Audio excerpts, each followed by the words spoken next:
啊，这个乌克兰南部的港口城市赫尔松是开战到今第一个，嘛是唯一一个，让俄罗斯来占领的城市。也毋过，当地民众也是继续就街来抗议。这当地民众是用马身来阻挡着军车，伫个自由广场集会抗议。结果俄罗斯出手了，甲抗议的民众开枪，甚至结出着手榴弹要来赶人。讲有一个披着国旗的抗议者拍死唔走，当场互bom甲受伤，流血流地。乌克兰驻美国的前大使讲，俄罗斯这款的作为，只会互乌克兰的人民更加勇敢来抗战。穿举起来就扫射，伫赫尔松自由广场伫抗议民众强要密无路。Blood spills on the street as people try to help a man struck by the gunfire.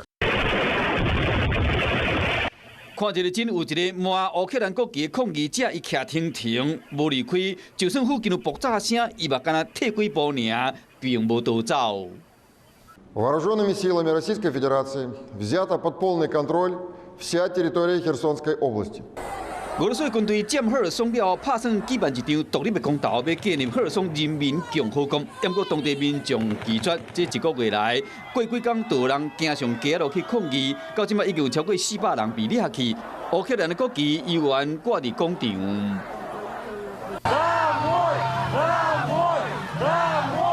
因为20日时，甚至是用马身成功逼退俄罗斯的军车，俄罗斯的军人对赫尔松的民众真正是强要无耐心啊！伫昨就用枪扫射，甚至弹手榴弹，加强施压的力头。Hello， 大家好，我是乃瑜，要教给大家2个任务。第一个，华视新闻的脸书专页，你按赞了吗？还有华视新闻的 YouTube 频道，赶紧订阅起来，还要记得按赞，开启小铃铛哦。